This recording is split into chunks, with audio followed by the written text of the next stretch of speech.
Mike Seebeck, are you the guy that wears the tie-dye ties to the among, convention? among other things. Yeah, yeah. Sick. I love it.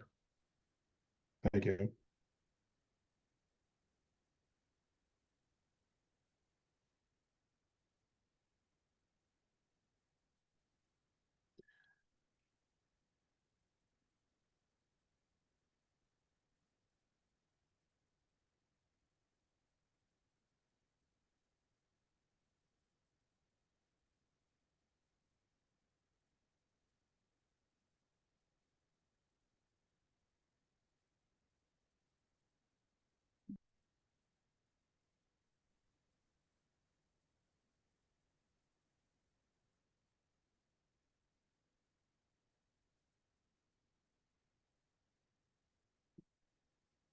Checking audio, test. We hear you. Thank you.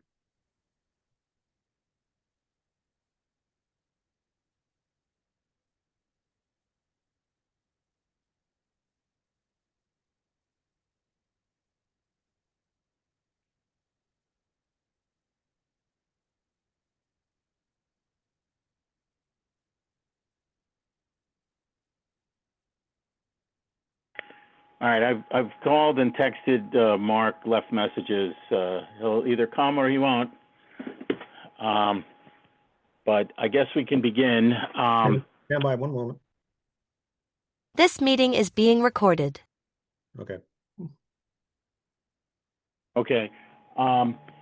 So the agenda is the same as last time.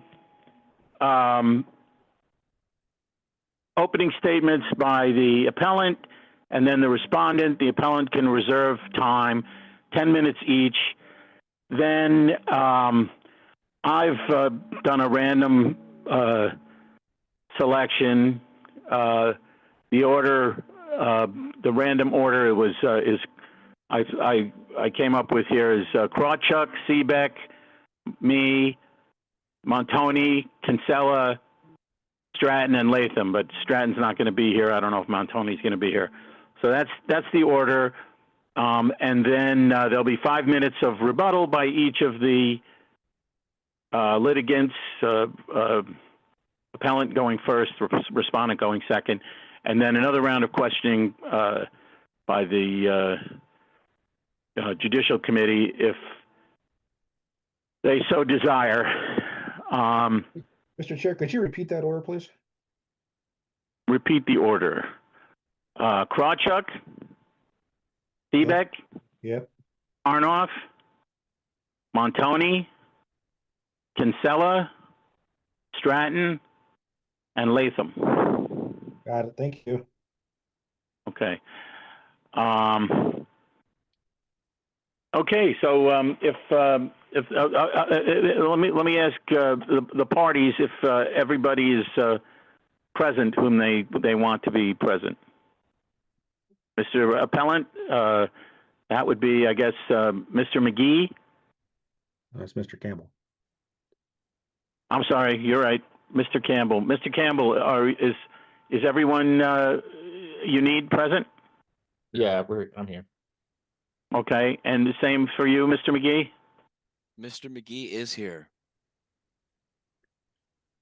Okay, if you have everybody here you need, then Mr. Campbell, please go ahead. You have 10 minutes opening statement, and you can reserve time to rebut if you like.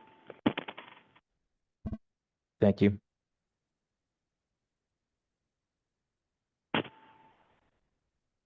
Members of the Judicial Committee, first of all, thank you for your service. Over the course of this term, you have been asked to review a significant number of difficult and often contentious disputes. This case may well be the final appeal before the upcoming National Convention, and it presents an opportunity to provide clear ruling on an issue that has recurred throughout this term. You now have the benefit not only of the parties' briefs, but also two amicus filings, one by Karen Ann Harlos and one Hector Roos, which frame the competing interpretations of the LNC's authority and the procedural requirements at issue. This case asks a fundamental question. can the LNC impose discipline without calling it discipline and avoid the rules that discipline requires?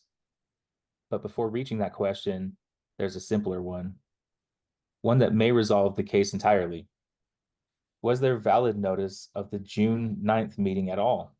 The LNC called a special meeting on June 2nd to adopt the SIC report.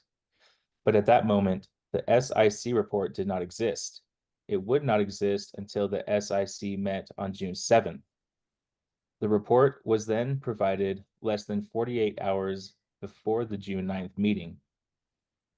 This is not just a timing issue.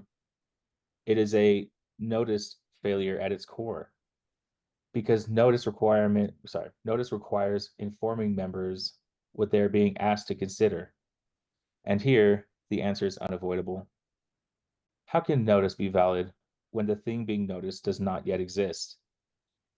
I would invite the respondent to answer that question directly, because if the answer is that notice was still valid, then notice no longer requires content, only a placeholder. And that is not consistent with Robert's rules or basic principles of deliberative governance. The issue was not emphasized in the initial petition, but was developed in the reply once the record was clear. June 2nd, meeting called. June 7th, report created. Less than 48 hours, time for review. But more fundamentally, the notice was incomplete at the moment it was given. But importantly, the LNC itself recognized a notice defect. It voided its own June 9th resolutions. That alone provides a clear and narrow basis for this committee to act. If the committee wishes, it can resolve this case on that ground alone, insufficient notice. That is a straightforward, well-established basis to void LNC actions without reaching the broader disciplinary question. But even if the committee does reach that question, the answer is the same.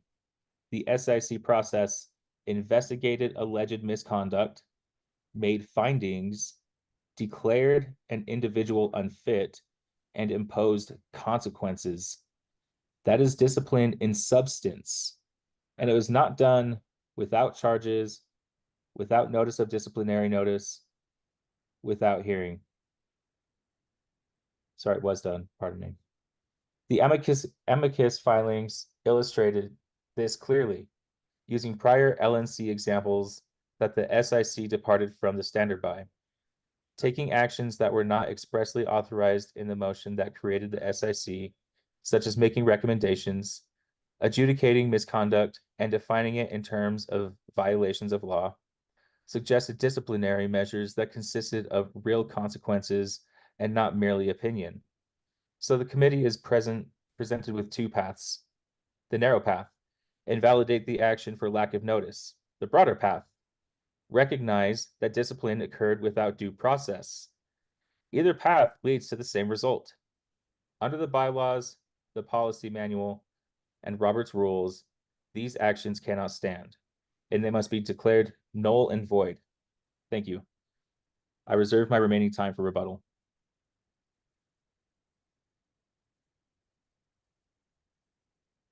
Okay, you used about 4.5 minutes. Mr. McGee, your opening statement. Thank you. Members of the National Judicial Committee. The LNC respectfully submits this statement in response to the petition before you. The statement is provided to outline the factual background, committee actions, adopted resolutions, and to address the petitioner's claims regarding disciplinary standards, notice requirements, and due process as established by the party's bylaws, the policy manual, and Robert's Rules of Order. The purpose is to ensure an accurate account of the proceedings and to demonstrate the LNC's commitment to procedural integrity in all its actions. This is the third time that this matter has come before you, so I won't belabor the factual background, except to emphasize the relevant factual background for this case. The formal disciplinary process for Angela McCardle began on January 23rd, 2025, when the LNC opened an email ballot to form a formal disciplinary investigatory committee.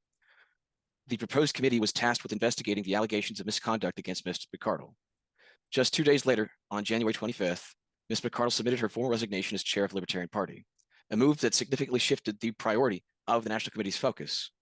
On January the 30th, the original motion to create the Disciplinary Investigatory Committee passed unanimously by a vote of 14-0-0-2 not voting.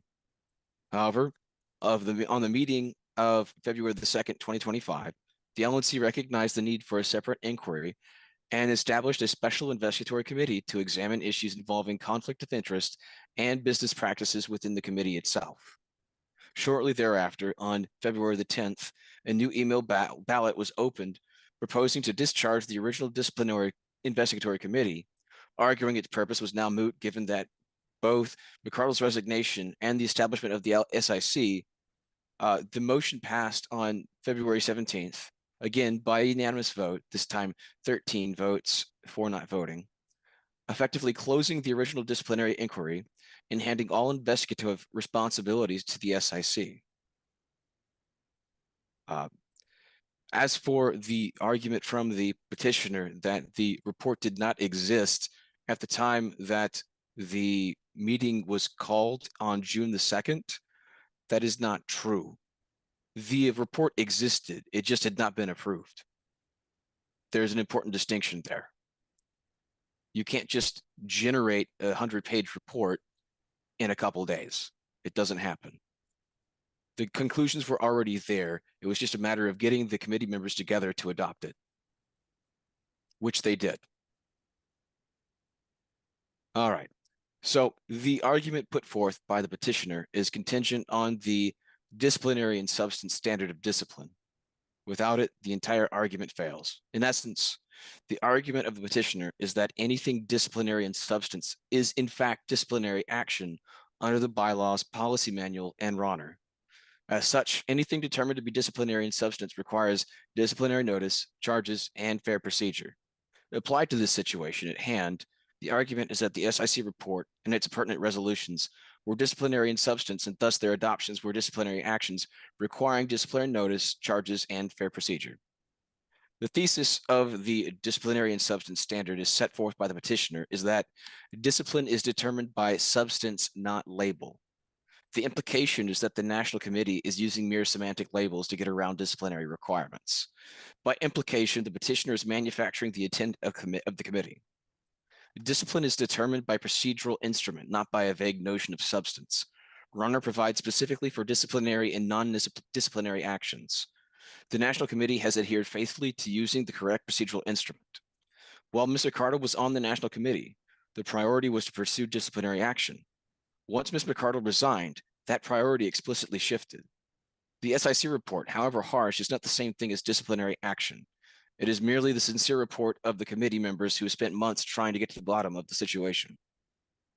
At the heart of this appeal is the fact that the National Committee acted within its authority by investigating matters under its jurisdiction and adopting resolutions that express its findings and opinions.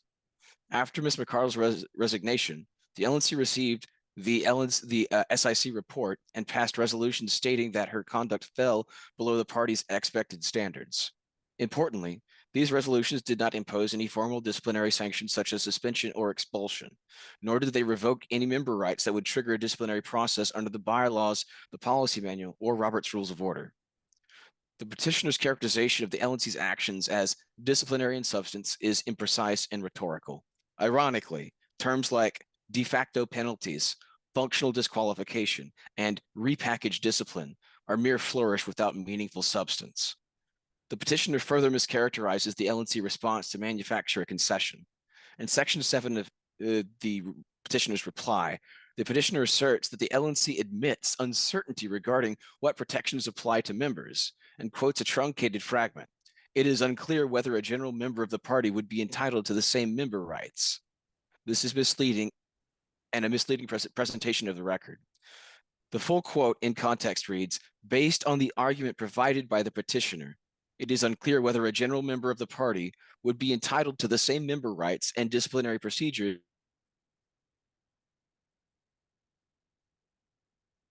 as National Committee members. These rules. It was demonstrating the vagueness and impracticality of the petitioner's own disciplinary and substance framework.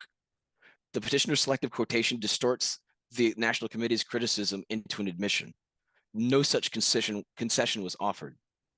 Relevant precedents such as Phillies v. LNC and Harlos are distinct from the current situation.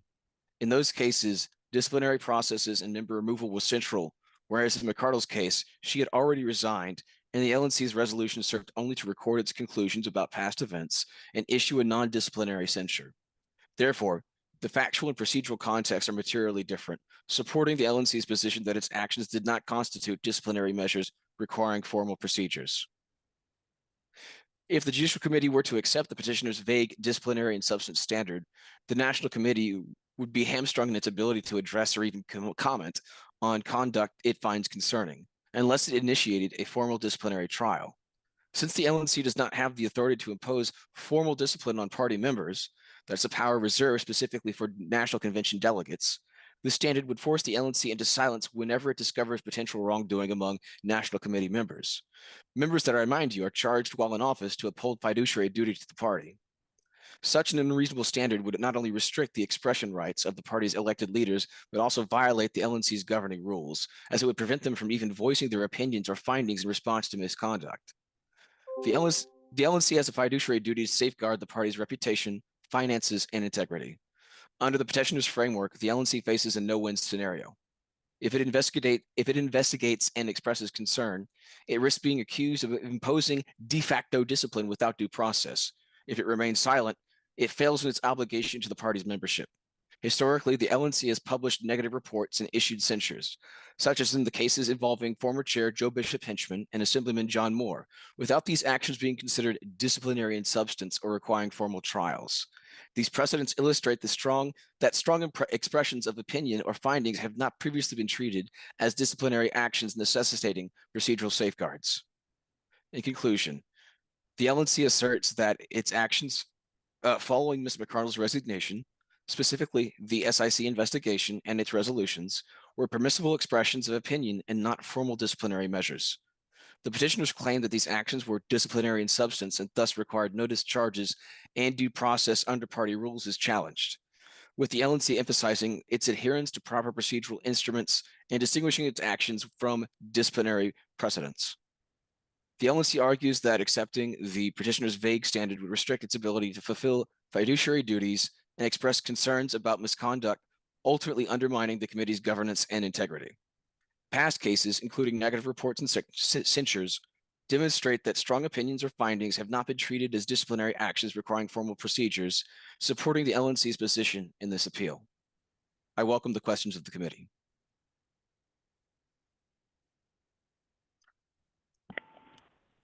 Okay, thank you, Mr. McGee. Mr. Campbell, do you have a reply? Yes, thank you.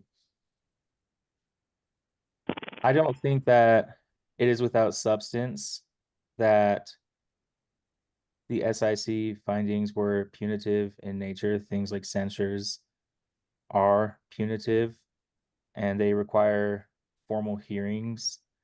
And notice for that is really important, especially where the subject of the hearing is really important, because maybe that changes maybe the respondent's strategy with how they respond to such things, if they even show up in the first place and answer questions on something, because maybe they had information on a specific case that they would really like to have shared. So I don't think it is without substance to say that there wasn't a substantive need for due process. It's substantive because the findings were punitive in nature. It is procedurally flawed because of the fact that it was without notice. So substantively, she should have been given notice of what to respond to, and procedurally, the notice itself is necessary within the bylaws. So that's just what I want to clear up. Thank you. I yield my remaining time.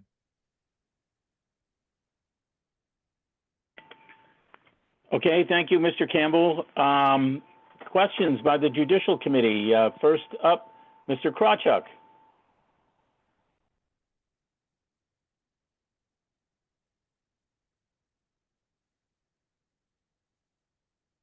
Mr. Krawchuk, you appear to be muted or something.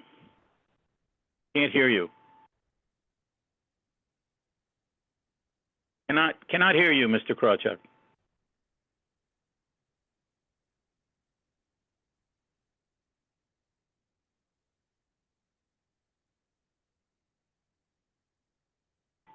Okay, Mr. Krawchuk appears to be having some kind of technical difficulty. Let's move on to Mr. Seebeck, and we'll come back to Mr. Krawchuk. All righty. These are questions primarily from Mr. Campbell. First question, how and where does Roberts define an original main motion?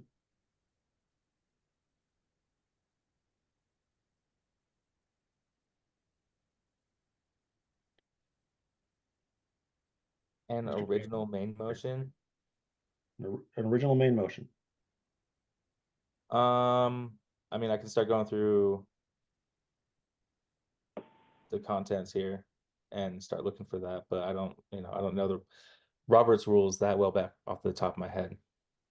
It's 10.3, where it indicates that a main motion introduces a substantive question on as a new subject. So how does 10 Roberts point- define it? How does Roberts define an incidental main motion? I mean, again, that's getting into I'm not an expert on Robert's rules. This goes towards notice, sir.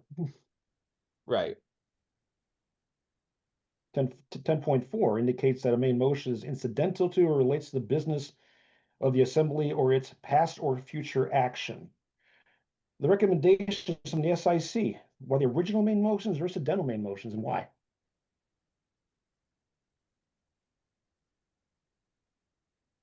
I would say it'd be an original main motion because it's bringing a new subject before the assembly of consideration. Except for the fact that the subject was brought forth to the committee for consideration when they voted to establish the SIC in the first place. And per Roberts 10.5, an incidental main motion involving a subject already introduced might include a motion to adopt recommendations which a committee has prepared upon instructions. That's in 10.5. What's the policy manual say about original main motions?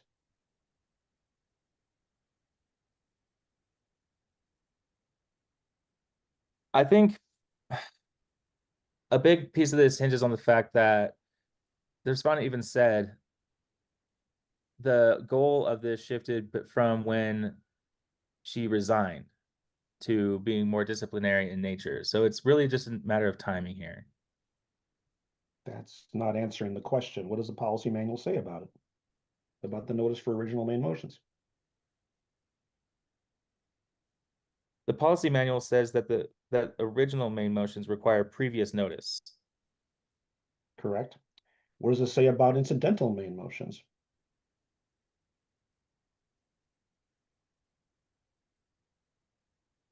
I don't think they say anything. Exactly, they don't. So this was an incidental main motion to adopt the report. Therefore, notice, according to the policy manual, wasn't required. So where would notice be covered on this then?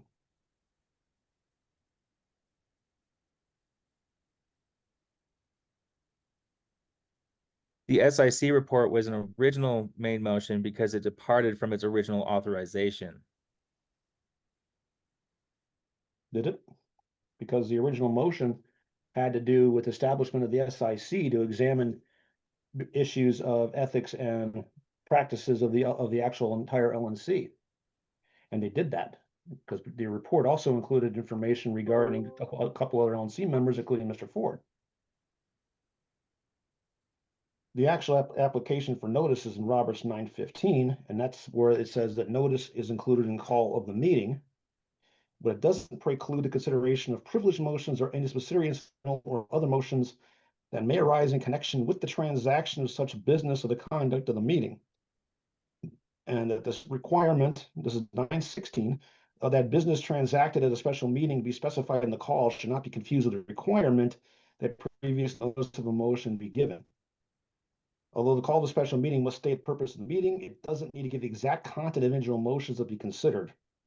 When a main motion is related to business is specified and the call of a special meeting is pending, it is fully open to germane amendments as if it had been moved at a regular meeting.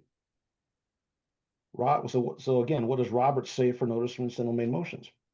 It's in 1047.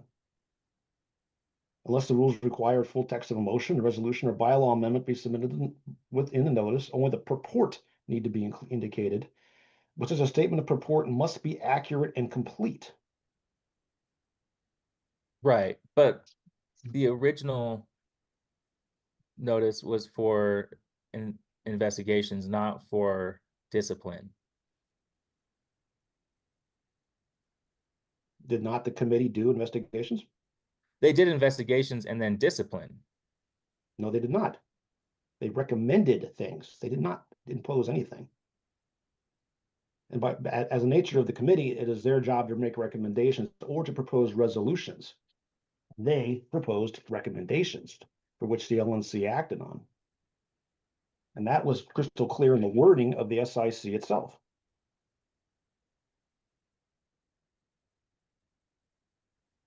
Because here's a simple question about it. Okay, if the report called them recommendations, are they original main motions or are they incidentals again? And again, this goes back to notice.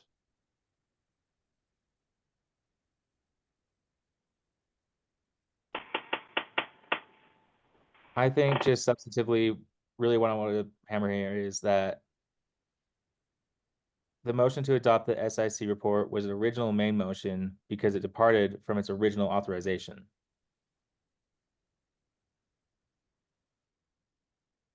It actually didn't. But 1047 specifically says that incidental main motions have specific notice applications, and the question is, were those met because they were 7 days in advance of the call in the meeting? I would say the answer to that is yes. Does a censure require disciplinary procedures?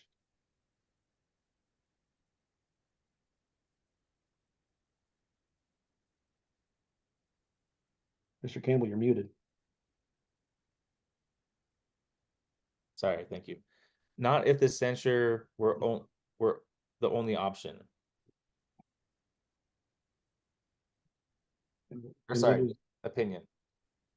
Okay, and what's the basis for that for that possibility?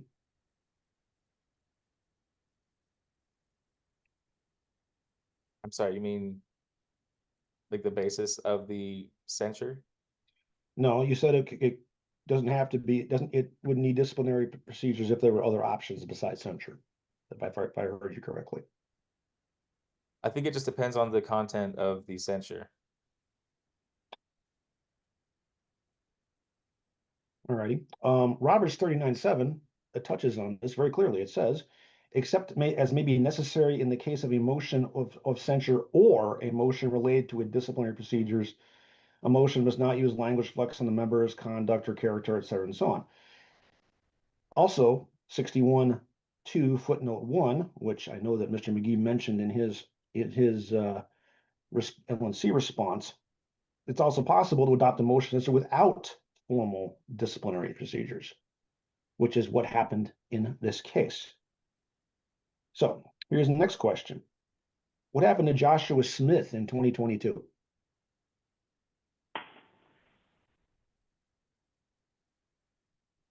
I'm sure you can bring up something relevant.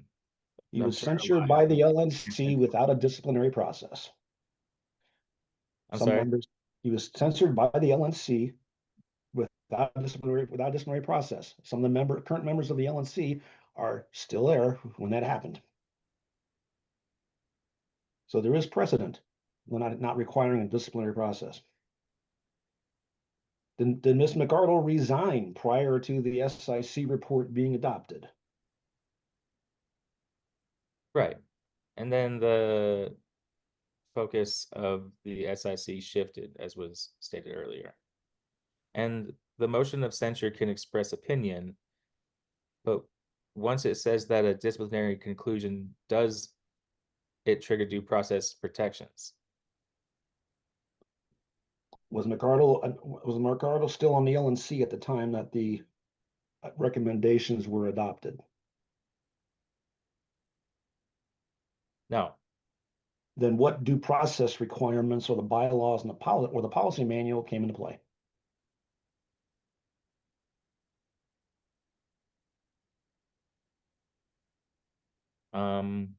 check my notes.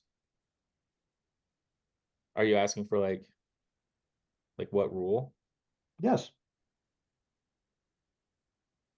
If the allegation is they violated the rule, then it needs to be a citation of the rule they violated.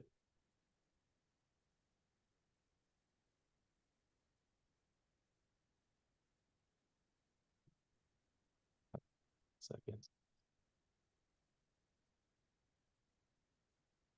I think I'm looking at the due process protections under Robert's rules, the rule for censures. Hold on.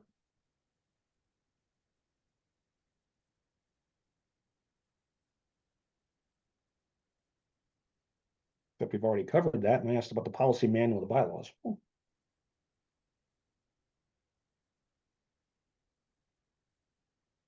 I'm sorry.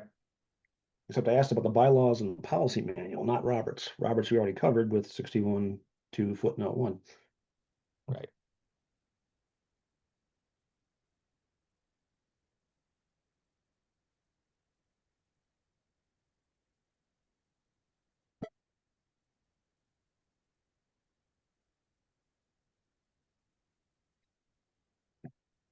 So you want me to, I don't know. I can't find it in my notes right now. In the policy manual Or the bylaws, for the bylaws, or both.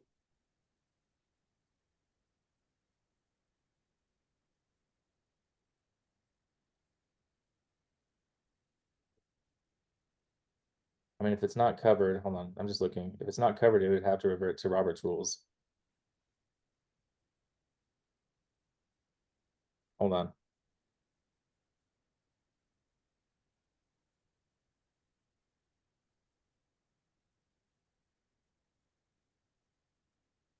Article 7, sections 5 through 6.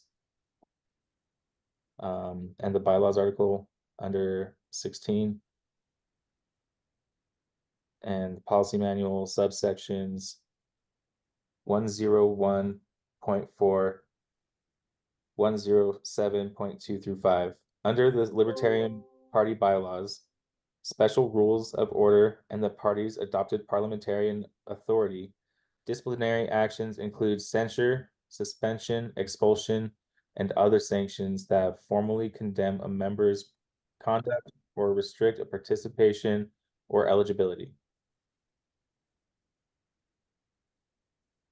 But does that discount the ability under Roberts to have a disciplinary or a censure without a disciplinary process? Because it's already been done before by the LNC, in multiple cases. And if they already can do it, Yes. then how is that exceeding their authority? I don't think so. This is through the bylaws, and a lot of the things here are essential for substantive and procedural due process. That being a procedural right, and there just simply wasn't the same proper notice because of the subject of the SIC. And it's the rules to protect the members. Joshua Smith didn't complain about his censure, or just because Joshua Smith didn't complain about his censure doesn't mean that it justifies the action here.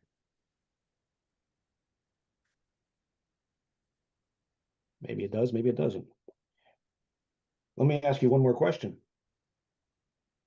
Where do you think I got all these questions from?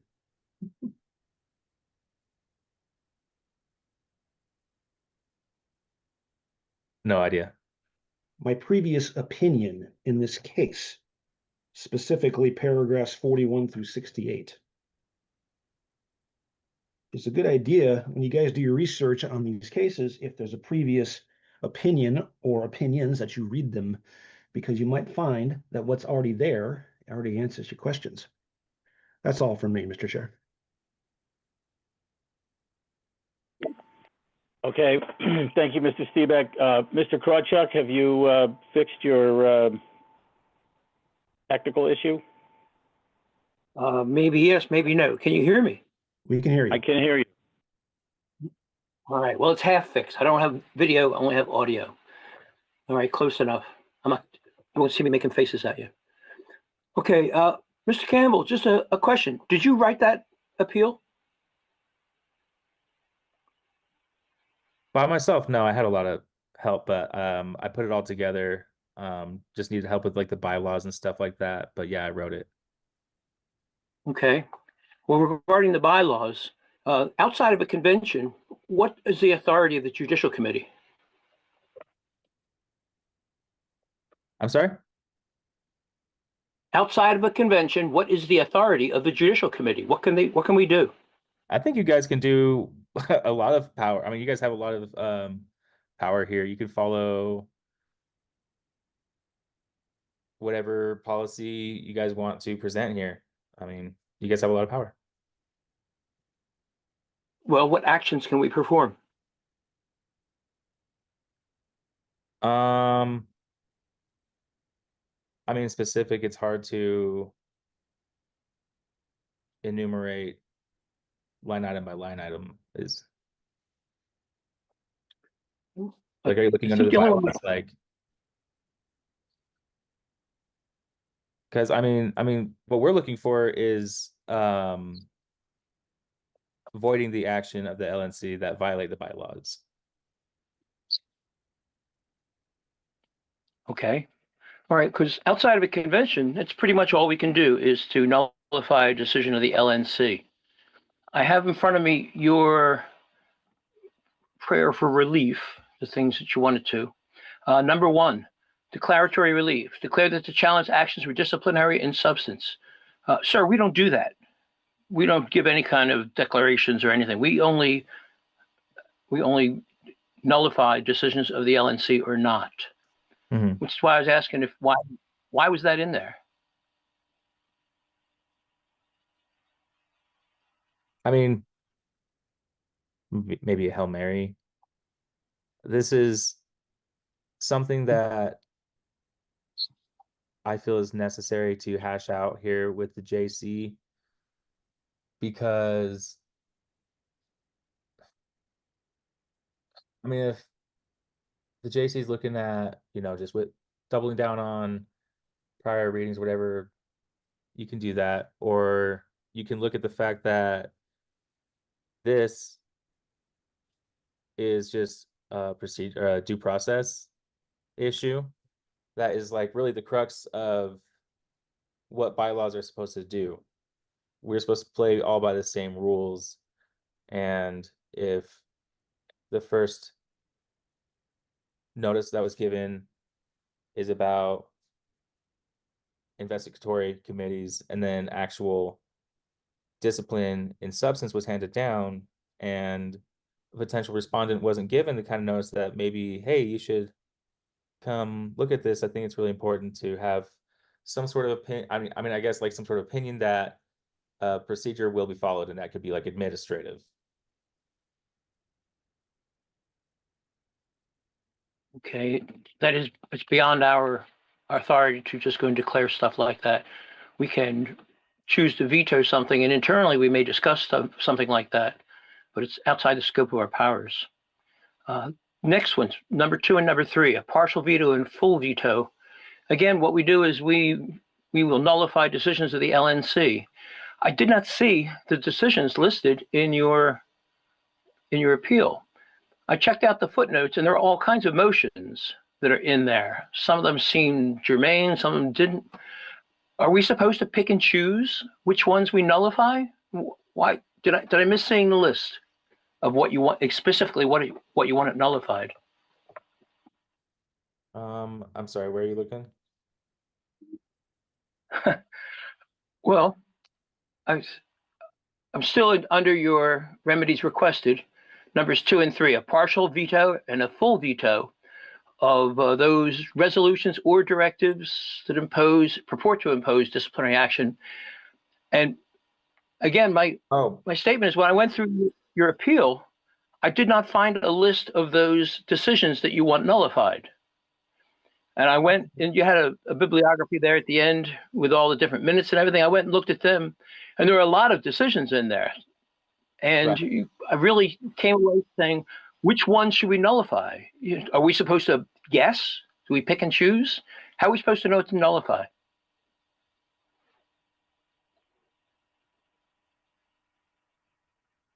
I'm looking at the relief requested right now. I'm sorry, I cannot hear you. I'm looking at it right now. Petitioners respectfully request that the Judicial Committee grant such relief as to the adoption of the Special Investigatory Committee report and all actions taken thereupon by the Libertarian National Committee at its June 9th, 2025 special meeting. The new SIC-related resolutions from August 24th, 2025, and any later actions that rely on these actions made before any ruling on this matter as it deems appropriate, including one or more of the following. That's under section 7. Uh-huh. Okay. It's just Still seems a bit vague. You know, again, I was looking for something substantive. Here's a list of things that we thought was wrong. No, I mean, I'm not looking to down any hills. We're any relief that the Judicial Committee can give us, really. I mean, if you're telling me that's something that the JC can't do, then I'm not here to try to die on that hill. But if you're saying that, well, again, avoiding the decision, then I would like that, yes. okay, but we only would nullify decisions, and again, I didn't see a list, only a general statement of anything that may or may not have applied. And I'm not smart enough to pick out all those things that you feel are important. I might wind up picking out things that I think are important that you wouldn't. So I just didn't see that list. Moving on to number 4, prospective clarification. Prospective guidance. Again, we don't do prospective guidance. We look at everything fresh. And that's another thing. You refer back to some of the prior decisions, and Mr. Seebeck was correct. You can go back there and look for guidance on things that he has said before, but every one of these is brand new. There's no prior history. There's no any kind of precedent that we are required to follow. So again, you're asking for things that we don't do. And when you get to number 5, other relief, grant other and further relief. That sounds like something an attorney wrote. Are you an attorney? I'm an attorney, yes. Okay, it shows. Sorry, I All wasn't right, trying to. well, that's it. Oh, sorry. No, go ahead. I know, because again, it seems like you did not read the section of our bylaws about what the Judicial Committee does, because all this is just, it's vague. It's stuff we don't do. Yeah, I mean, And, the hill that I you know- wanted down is that the notice is voidable. That's the crux of why I'm here today. Well, whether or not it is or isn't, we only have the power to say that. All right, I think I'm done. It's just that I just didn't have enough information to do anything. And just to let you know, when it first came in, I thought it just wasn't sufficient enough, detailed enough for an appeal. I think, And I would have right. I think it's just important to say any action taken by the LNC based on insufficient notice is voidable. That's what's being asked. It's a lot of actions. That is true. Yes. But yeah, that's what we want. Okay. All right. Well, thank you very much for the answers, sir. Of course. Okay, thank you, Mr. Krawchuk. I'm up next, and as long as we were talking about the notice before, I'll start with that. I basically have 4 points that I want to investigate. I think implicit in what Mr. Seebeck was asking is that there's a difference between prior notice and notice for the call of a special meeting. I'm not sure if there's any it seemed that you were trying to say that there should have been prior notice, but I think Mr. Seebeck is probably correct that that this was incidental. I mean, the LNC created an SIC. The SIC came in. The SIC was producing a report. I don't think any prior notice was necessary to consider the report, but there is notice that is required in the call of a meeting. I mean, a special meeting. I think Mr. Seebeck may have read this, but let me just read it again. This is from Roberts 916. The requirement that business transacted at a special meeting be specified in the call should not be confused with the requirement that previous notice of a motion be given. Okay, so I don't think that the previous notice was necessary, but the call of the meeting has to have, I mean, what the business that's transacted at a special meeting has to be within the notice. So my first question is, I think it, let's see, where was it? Respondents, in respondents, in respondents brief, geez, where is it? Page 8, I believe. It says that the full text of the motions of censure were provided in the call of the August 24th special meeting. Mr. Campbell, do you know if that's true?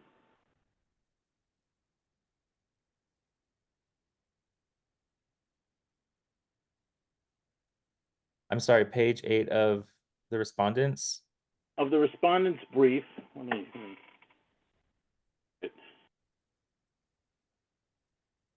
E.O. Campbell respondent's brief, page 8.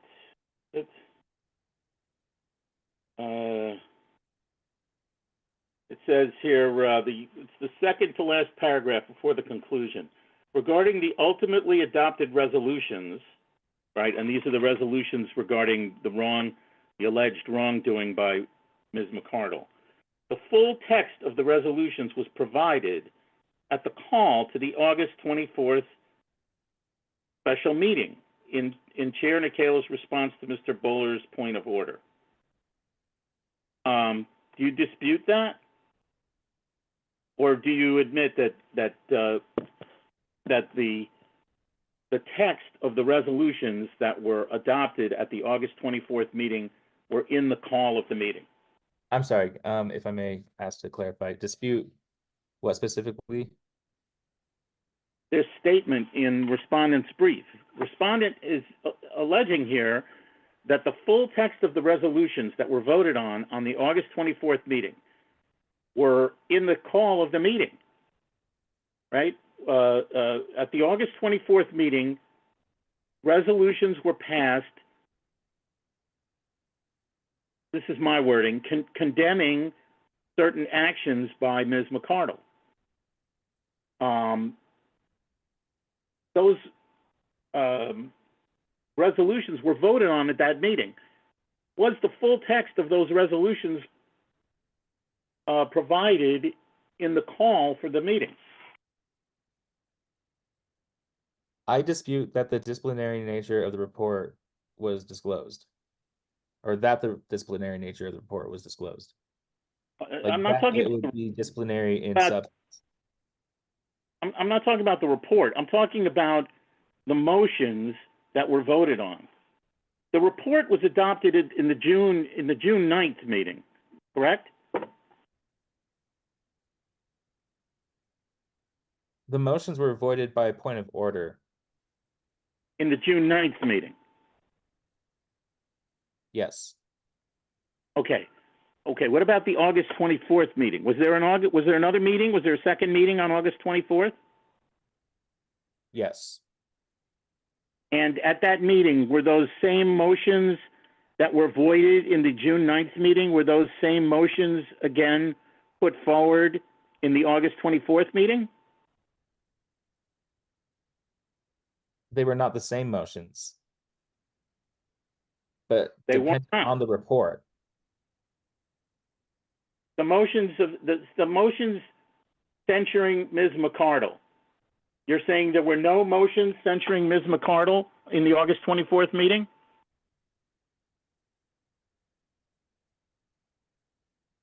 I'm saying, am I saying that I'm saying that or not saying that? Mr. McGee, maybe you can help us out here. Were there motions passed censuring Ms. McCardle at the August 24th meeting? Yes, there were. There were two.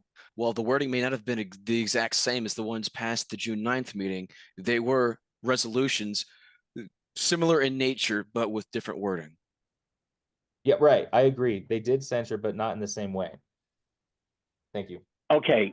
Were the motions that were passed at the August 24th meeting, was the precise text of those motions specified in the call of the meeting?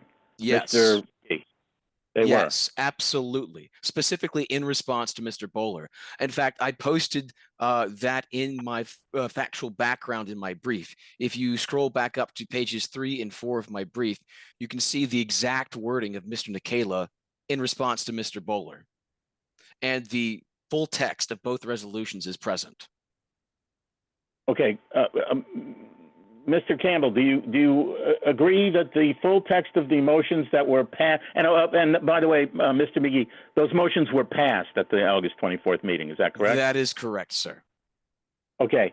So, Mr. Campbell, do you agree that the motions that were passed at the August 24th meeting, that the text of those motions was provided in the call of the August 24th meeting?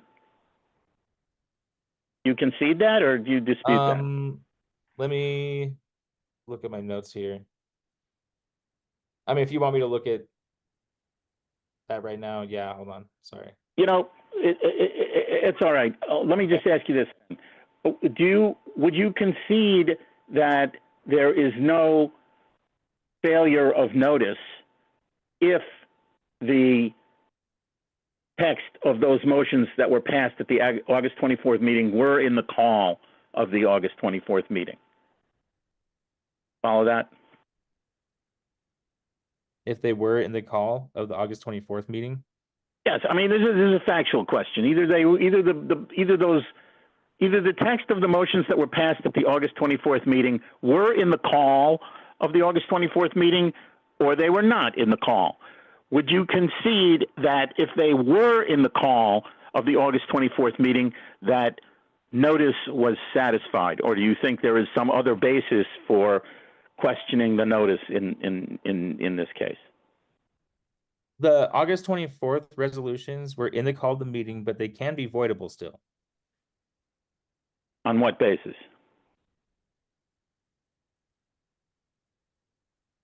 The SIC report adoption failed the notice requirement, ergo, any action dependent on the SIC report is also voidable.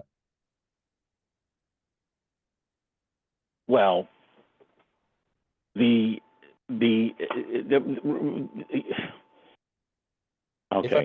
If I may read the resolution.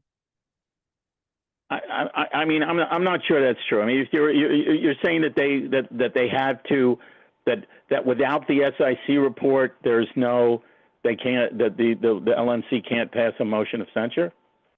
I think they skipped a step in doing what they did here. Okay, well, let me ask this then. Do you think that that these motions of censure should have had a full trial?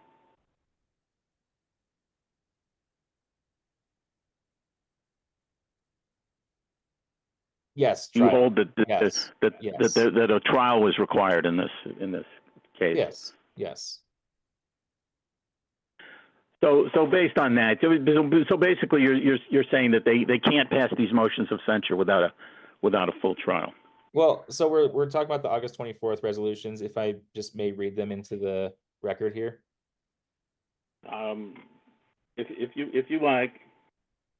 Resolution 1, whereas the Special Investigatory Committee has found that former Chair Angela McArdle engaged in actions that, in the LNC's view, violated fiduciary duties to the Libertarian Party, including concealing conflicts of interest and misusing donor funds.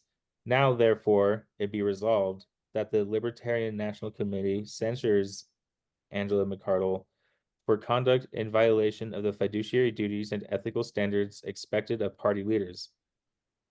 Be it further resolved that the Libertarian National Committee expresses its opinion that Angela McArdle's conduct, as detailed in the Special Investigatory Report, reflects behavior inconsistent with the standards expected of those serving in leadership roles of the Libertarian Party or as a candidate representing it. Resolution 2, whereas the Special Investigatory Committee finds that former Chair Angela McArdle financially benefited from her deception of the Libertarian National Committee, be it resolved that the Libertarian National Committee shall explore fundraising and or pro bono legal counsel to pursue the recovery of funds under any legal procedures available as outlined in this report and any supplemental reports produced by the Special Investigatory Committee. All right. I was just only trying to deal with the notice issue. You've brought up another issue, which is a reasonable issue, as to what steps are required to make a censure like this. Right. But in terms of just plain notice, can we dispense with the notice issue and say that there is no failure of notice here? Because I think there's also a second. Not only was the in terms of these motions of censure, not only was the text of the motions provided in the call of the meeting, but the fact that the report was passed at the June 9th meeting, and maybe that shouldn't have been passed at the June 9th meeting, but the fact that these motions were made in response to this, pertinent to this report. Now, I kind of agree with you that was somewhat of an ambush, right? You don't call a special meeting and say, hey, we're going to consider this report, and then put these draconian motions of censure on the table. You have to. You have to specify that in the call of the meeting. That's not what the meeting is called for. The meeting was not called for a disciplinary purpose. The meeting was called for for the purpose of considering the report, and then these disciplinary things were sprung on everybody. But given that happened the first time, and then those two resolutions were rescinded, and then they were repeated. I mean, you had the same thing happen again at the August 24th meeting, where they said we're going to consider this report, and then they sprung these two resolutions. Arguably, isn't just the mere fact that the same thing happened a month earlier, doesn't that really give you notice that this is what's planning to happen? I mean, even beside the fact that the actual text of the motions was in the call of the meeting, even without that, I think you'd have notice of what was going to happen, right? So, can we dispense with the issue of notice? The August 24th resolutions were in the call of the meeting, but they can be voidable because it's dependent on the SIC report, which is adopted improperly. So, yes. What's that got to do with notice? It's the subject of the notice itself. Okay, okay, I'm going to take that as that you admit that there is no notice issue. The notice issue of the SIC report can void actions later. Well, obviously, you're saying there's a procedural problem. You're saying there is no procedural problem. There is no notice issue. The text of the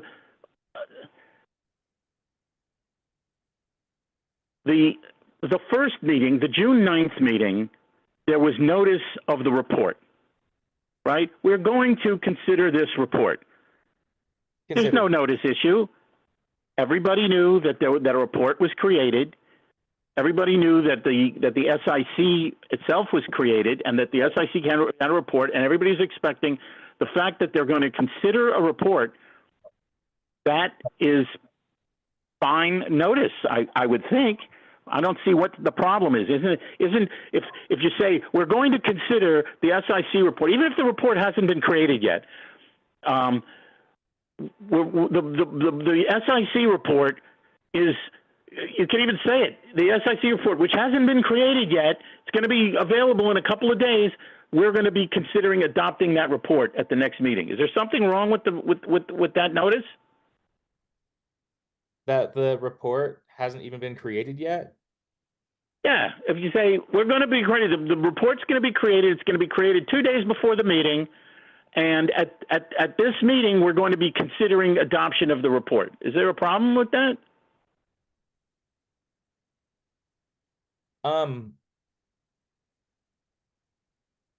Right. Well, the SIC report wasn't published to indicate that it was a valid report under the motion that created the SIC. I'm sorry, I didn't follow that. Could you say that again? I'm sorry, it's a departure from the instructions. The SIC report wasn't published to indicate that it was a valid report under the motion that created the SIC. That made it an original main motion. All right. I'm just talking about the call of the meeting. All right. A meeting is called saying we're going to consider this SIC report, and then at the meeting they adopted the SIC report. It seems to me that there's no issue of notice there. There may be other issues, but there's no issue of notice. You're saying we're going to adopt this report. The report comes in, you adopt the report. Then you also go on to create resolutions that are disciplinary in nature. That's a problem, okay? But those were rescinded, and then those were dealt with later. And in the later meeting, there is no problem of notice, because the first meeting, you have noticed that this is what happened in the first meeting, so you know it's going to happen again in the second meeting. And to really put this to bed, the text of the resolutions is provided in the call of the second meeting. So can we admit that there's no notice issue? I think that's a different other issues, but not notice. Right. I think that I understand what you're saying. I think that's a different notice standard than what is suggested by the respondent to apply. I believe we're looking at in the policy manual 1.02.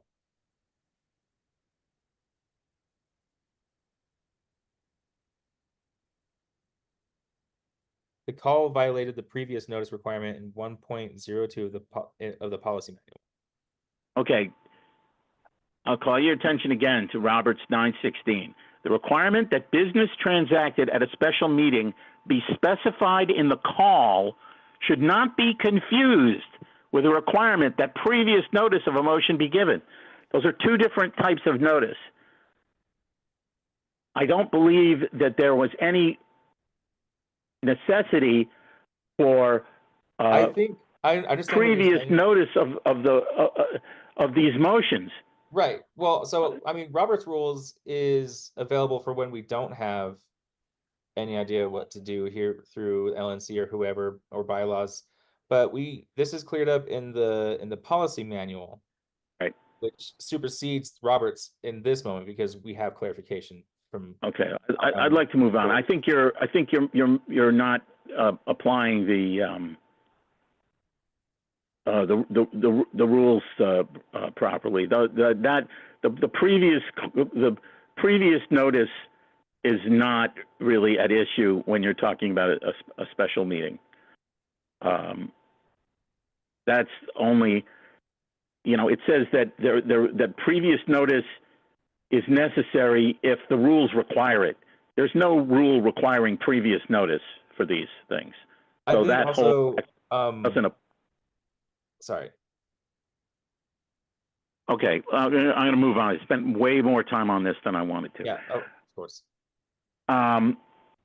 Let's talk for a minute about discipline. I guess this is for Mr. McGee.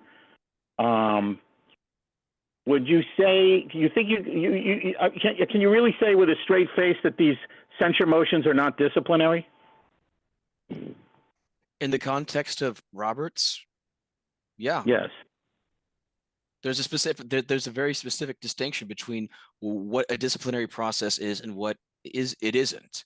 There again, if we were talking about the only reason this is even an issue is because there are two different types of censure allowed in Roberts, which makes it censure unique when it comes to any sort of disciplinary or non-disciplinary type of procedure. Obviously, if these resolutions had attempted to expel or suspend Ms. McCardle from the LNC, that obviously would require a disciplinary process. And certainly one of the penalties after a disciplinary trial is a disciplinary censure. But there is clear distinction as outlined by Mr. Seebeck and in my respondent brief between a motion of censure and a disciplinary censure. And I would argue that just because that doesn't make it disciplinary. You haven't even. This is news to me. I don't pretend to know every single thing about Roberts, but I was not aware that there are two different types of censure in Roberts. Do you have any kind of a cite for that? Mr. Seebeck cited, I believe it's 39.7, and certainly I cited in my brief 61.2 footnote 1. Okay, well, in 61.2, outside of footnote 1, it says punishments that a society can impose generally fall under the headings of censure, fine, if authorized in the bylaws, suspension, or expulsion. Right. So which I also censure outlined. is a punishment. Censure is a punishment, is it not? In a disciplinary context, it is. So there are kinds of censure that are not disciplinary? Right, because well, okay, to go back to the example, I believe it was the question asked by Mr. Seebeck, if are there any provisions in the bylaws for, disciplinary action? And Mr. Campbell correctly cited several bylaws that do apply to relevant disciplinary action. However, the disciplinary action provided for in the bylaws only applies to LNC members. Once Ms. McCardle resigned, those regulations no longer become relevant, because there's no way that the LNC can actually pursue discipline against someone that is not a member of the LNC per the bylaws. And so the LNC's action was not in pursuit of that. It's a motion to censure, whereas a disciplinary censure can only apply to members of a specific body that is authorized for discipline, here being the LNC. A motion to censure can be against anyone. For example, the LNC could pass a motion to censure Donald Trump for starting for the war in Iran if they wanted to. Is that disciplinary in nature? I mean, is that really a credible argument? Could the LNC censure a regular member of the party? They could pass a motion of censure, but they could not use a disciplinary censure. Where do you see a distinction between disciplinary censure and non-disciplinary censure in Roberts or in the bylaws or anywhere else?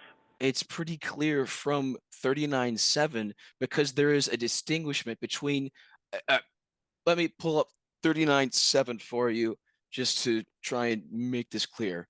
Okay, so 39.7, no motion can be introduced that is outside the object of the society as defined in the corporate charter, constitution, or bylaws, unless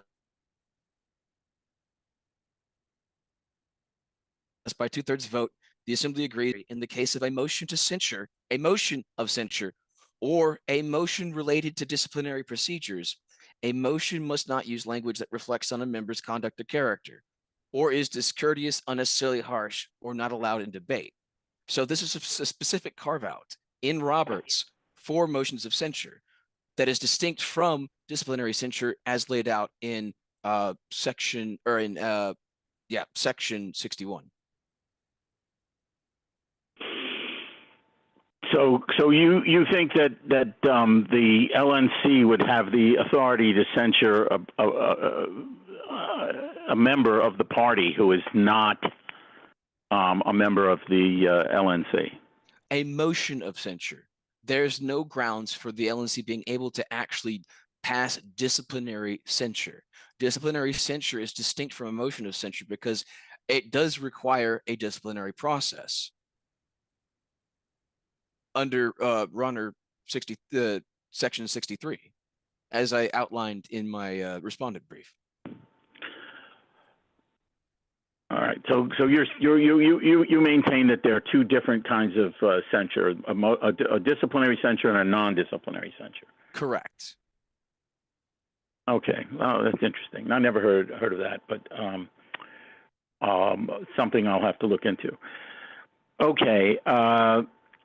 So I have two other points, questions. I guess this is for Mr. Campbell. Did you have a chance to look at Ms. Harlow's amicus brief, Mr. Campbell? Very briefly.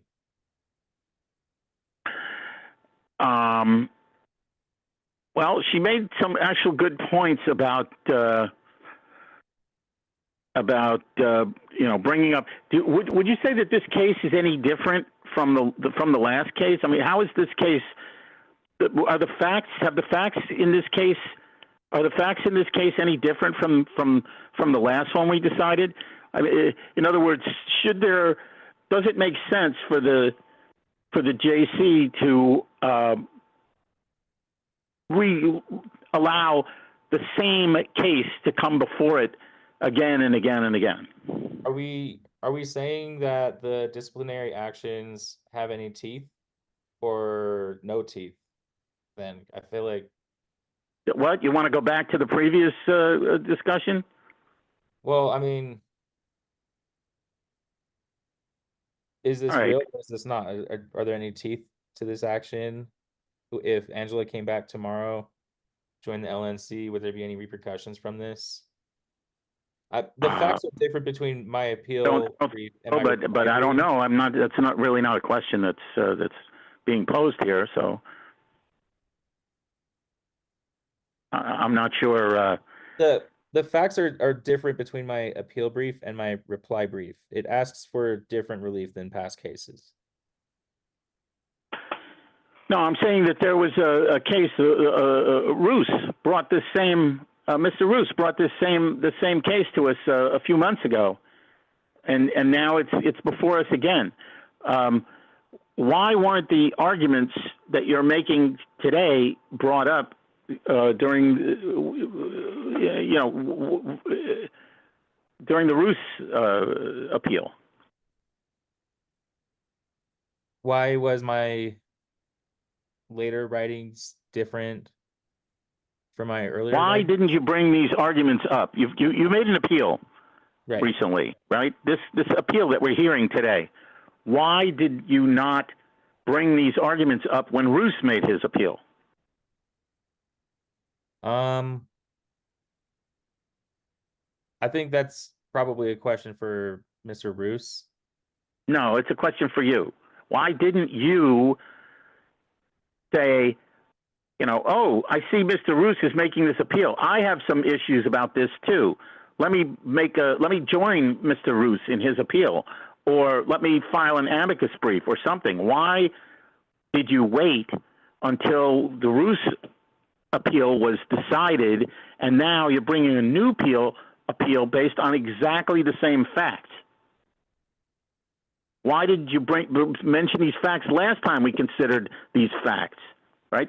Have the facts changed? I mean, so it sounds like the question is, why did I bring up an appeal that wasn't available yet? Right? Until you're an attorney? You're an attorney, Mr. Campbell? Yes. Are you familiar with the concept of res judicata or claim preclusion, res judicata? Are you familiar with that concept? Yeah. Okay. The idea is that you don't get two bites at the apple normally, right? You know, in a real court, and I can see this is not a real court, you make your best case. You have to bring forward all your arguments. You can't keep a bunch of arguments in reserve, you know, and then ask for the court to hear it again, right? You have to put all your arguments in, and once the court has decided, you know, you got to make your best arguments and all your arguments. And once the court has made a decision, you can't 6 months later come back and say, "Hey, I want to have another trial based on the same facts." Isn't that what you're doing here?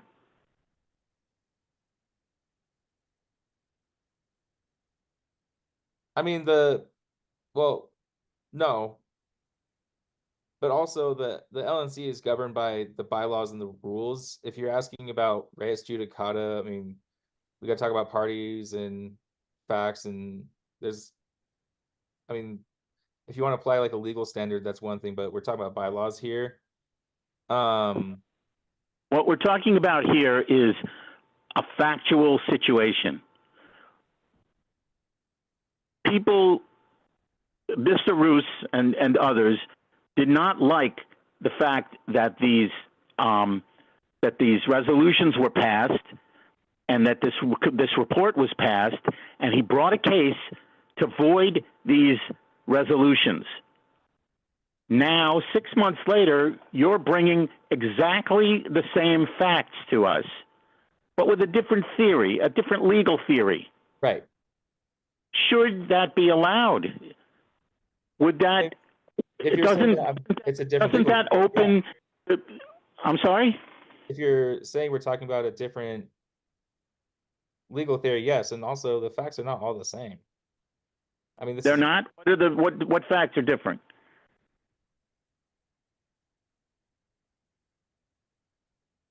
There was an SIC report passed on the 9th.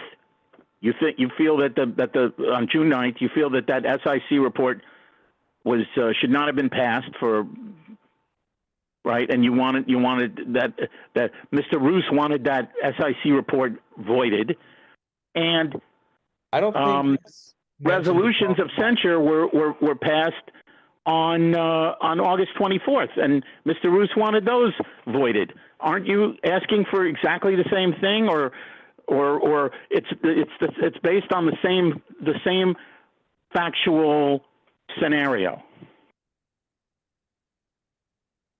I'm not sure his mentions the call of the June 9th and notice issues. The notice issue is your legal theory. It has nothing to do with the facts. The facts haven't changed. Whatever notice there was then, it's the same notice now. There's no new discovery of a notice that people didn't know about. I think if this were to happen again, even with the same everything and everybody's, if this were a new thing that what were to happen again? I don't understand. Like another trial based on the third trial based on the same facts? Yeah, Or I think if there was a third time that this happens again, where they say they're going to, like the notice given was that they're going to consider an investigatory report, and then they made the decision to adopt the investigatory report. If that would happen, you're not addressing my question. Am I correct? You're saying if the LNC does the same thing again in some future case that they did now, what will we do in that case? Is that what you're saying? I'm saying this is the second time this case is brought before us. Is there any reason why we should even entertain this case? We've already heard this case.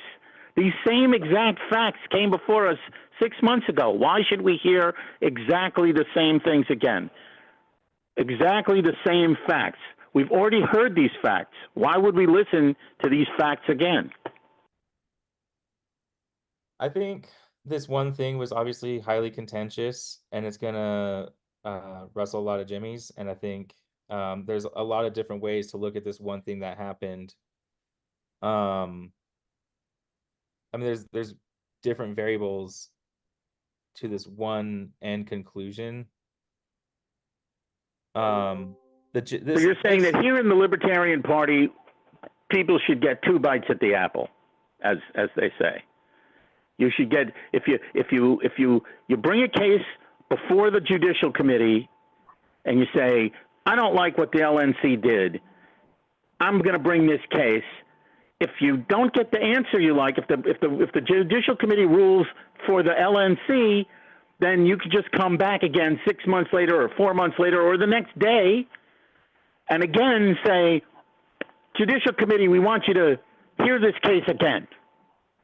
I think you can just keep doing that and doing that until we find in your favor, maybe just to make you go away. But once we find in the appellant's favor, the LNC can't really appeal.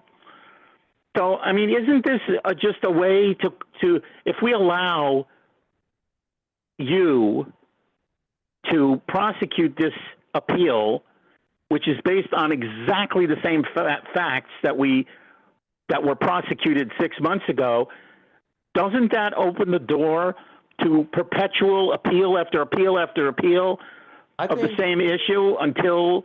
No. To answer your question, we're not until you win. We're not litigating the facts here. The difference here, I mean, like to answer your question, like something can happen. You get arrested for, I don't know, burglary, but they decide, oh, on these facts, it's actually assaults and robbery. What I mean? Yeah, that can happen. And the JC didn't grant relief to Roos because he didn't ask for it. I don't, correct me if I'm wrong, but he didn't talk about the notice issue or the disciplinary nature of the actions. I believe he did. He had a whole thing about misrepresentation and everything. Yeah, all of that stuff was brought up, but it's not the point. What arguments were made is not the point. The point is that we've already had a trial on this fact pattern, on these facts. Facts haven't changed, right? This is all stuff that happened in the past. The past doesn't change. Not in, maybe in communist countries the past changes, but not here. So, the question is, once you've had a trial, let's say, I don't want to cast any aspersions on anybody, but let's take a hypothetical. You have a trial based on facts, and the prosecutor does a lousy job. Okay, you don't get a great trial. Okay, and you lose. Should you be able to then bring it back and say, let's try it again? If you didn't get notice of the trial, then yeah, you got to have proper notice. Oh, you got notice of the trial. Well, that depends. If you're having a trial on an assault, you're saying you didn't get notice that there was a trial? You got to have notice of what the substance of the trial is. If you get a summons and it's like, hey, you're looking at simple theft, but actually they hear robbery charges at that trial. That's not the same Well, thing. let's not talk about a criminal case. Let's talk about, you know, you see your neighbor steal your lawnmower out of your yard. So you sue your neighbor, and you have a crappy attorney, and the judge says, nope, he didn't steal your lawnmower. Should you be able to bring the trial again with a new attorney and a new theory and say, hey, he stole my lawnmower? Should you be able to go back to court and say, or should the guy say, look, you've wasted enough of my time, okay? We had this trial, and it was found that I didn't steal his lawnmower. So why do I have to come back to court and defend myself again? Do you think you should be able to bring that same case twice? I think if we're talking about lawnmowers here, if the reason is it wasn't his lawnmower and it's someone else's lawnmower, that guy could say, hey, yeah, actually, I want to sue this guy, though. Well, let's say the court just made a mistake. They were wrong. It was your lawnmower, and the guy stole your lawnmower, but your attorney was an idiot, and he didn't ask the right questions or whatever, you know. And now you've got a better attorney who's going to ask the right questions. Should you be able to bring the case again? Notice actually can overthrow an entire case. Notice is a very, very important I fundamental. didn't mention anything about notice. This I didn't mention notice. This Okay. thing There's a. Let me ask Mr. McGee. Is the LNC concerned at all about this issue that of somebody bringing the same case over and over again based on the same facts, or are they not concerned with that? I mean, I could see maybe you say, look, it's not going to happen. It's probably never happened before. It's happening in this case because some issues were not brought up that could have been, you know, and so this is a special case. This isn't going to happen all the time, and we don't care, you know. Or you may feel differently. Has the LNC considered this issue at all? Actually, yes, and this is technically the first time that a case has been brought based on the same facts. Okay, and certainly there have been where for example, in the case originally, Harlos won the challenge to the JFC, and then Mr. DeRazio's later challenge once circumstances regarding RFK changed. They're not the exact same facts, so you can't say that we're retrying the same thing because the fact patterns are not the same. In this case, the fact patterns are the same. The only thing that's different is the legal theory. That's right. And so what's wrong with that? So what? So they can bring, so it's a different legal theory. Better, you know, we made a mistake in the first case. We did not get justice. You know, we need justice. So we're bringing this case again because we didn't get justice the first time. Something wrong with that? Yes. What? It creates. Mr. Chair, pardon me if I break in here. Let's stop talking about foreign bylaws, foreign rules. It doesn't matter what other courts do. The question is, what does Roberts say? What do our bylaws say? What does the policy manual say? Can you please abandon this line of discussion? Pardon. This is an issue regarding the propriety of bringing the same case over and over again to the Mr. Krawczyk, you're saying that there is no basis for questioning this? There's no issue of basic fairness or wasting the time of the Judicial Committee and the LNC over and over again? That there's no concern that there may be that the same case may be brought over and over again? I beg your pardon. Sir, I said in the beginning, we should not have accepted this appeal. We should not have accepted it. I beg your pardon, Mr. Tarnoff, or Chair Tarnoff. I think perhaps Mr.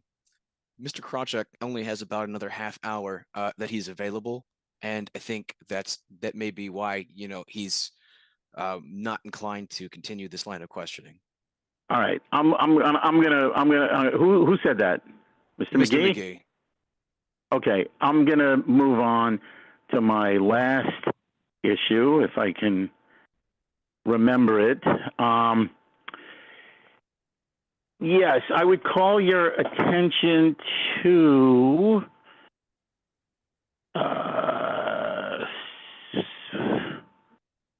is it 63.3? Is that it? Yes, 63.3 of Roberts, where it says, if after a trial a member is expelled or an officer is removed from office, the society has the right to disclose that fact, circulating it only to the extent required for the protection of the society or possibly of other organizations. And here's the important sentence. Neither the society nor any of its members has the right to make public the charge of which an officer or member has been found guilty or to reveal any other details connected with the case. My question is the, I guess I have several questions. Has the SIC report been made public? It has.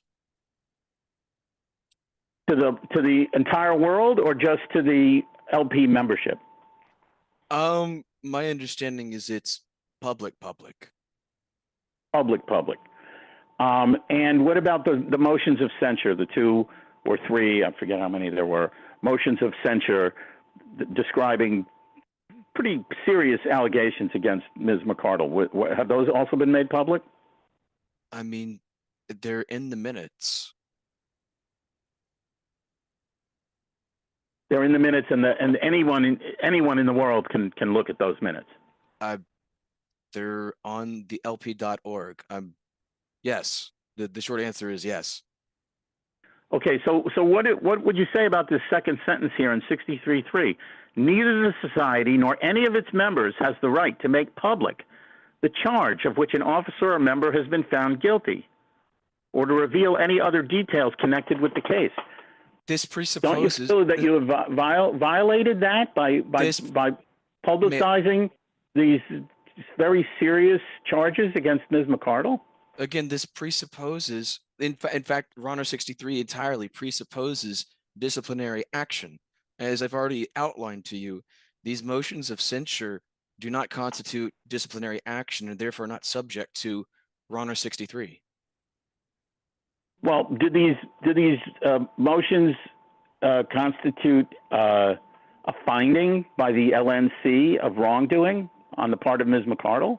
They constitute an opinion based on a special investigation by an ad hoc committee, neither of which constitutes disciplinary action. Well, disciplinary action or not, okay, would you concede that if these statements regarding what Ms. McCardle supposedly allegedly did, or that the LNC believes she did, that if these are not true, they would be defamatory? Absolutely. But Roberts allows motions to be in order that are potentially defamatory. If you look at actually, if you look at, in fact, this is actually mentioned by Mr. Jacobs in Jacobs v. LNC, his initial petition. He concedes that a original main motion can't be ruled out of order just because it's potentially libelous. I believe it's actually the 1026. Oh, that's interesting. That's probably true. Let's see, 1026. You know, I mean, yes, a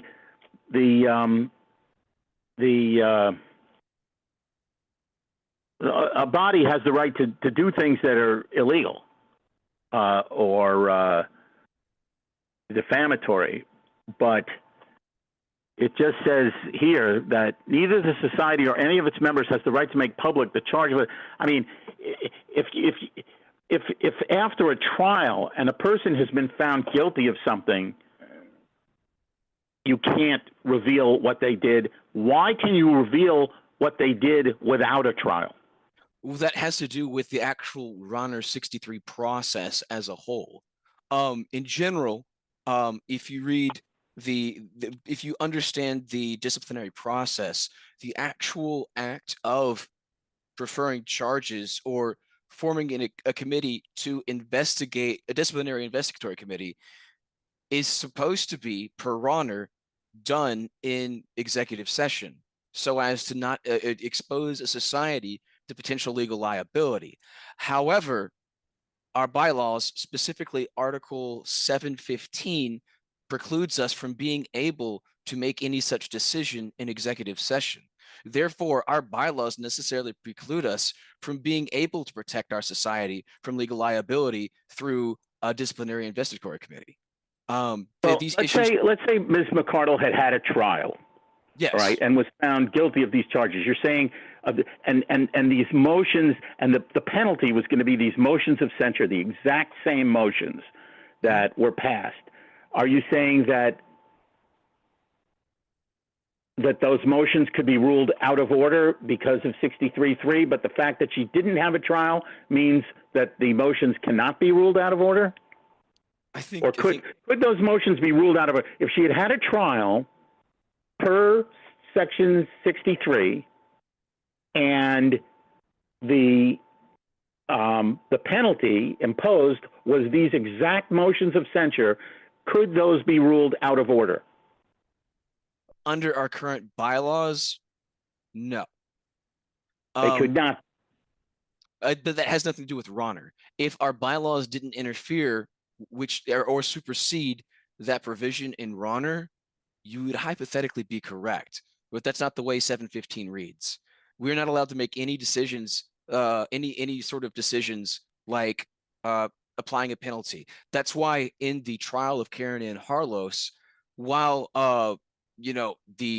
obviously this body ultimately ruled it out of order or overturned the decision of the LNC in that trial, the fact of the matter is that because of the bylaws, the actual charges, as well as the ultimate vote to suspend Ms. Harlos, was required to be done in open session, therefore making it public, therefore making it in violation of Ronner 63.3. So that's just our bylaws. That's a particular quirk of our bylaws. Okay, so you're all right. Yeah, all right. I guess that's a reasonable point. But let me ask you a hypothetical. If we were to find that the LNC improperly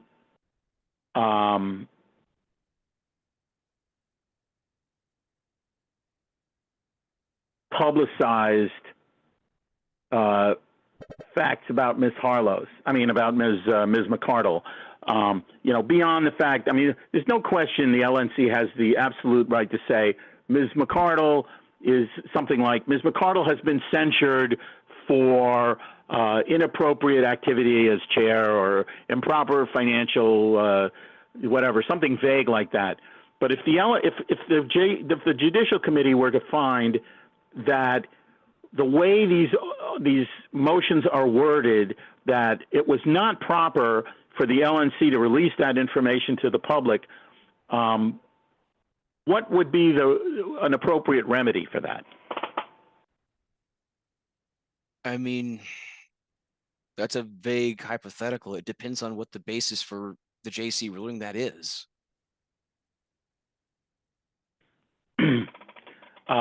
Would it make sense for the JC to, since there really is no other way to do it, to say that the motions are overturned because this information should not have been made public?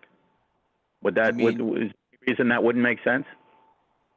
I would respectfully disagree because of the arguments made here and in my respondent brief, but certainly that's the purview of the JC.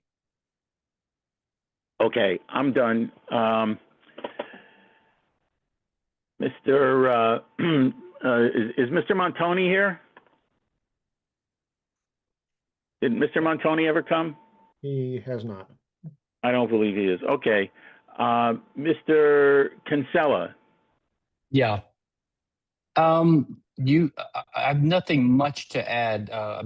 Your questions are really good along the line of res judicata.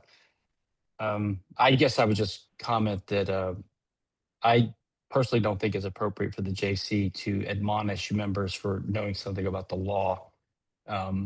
So and furthermore, I guess one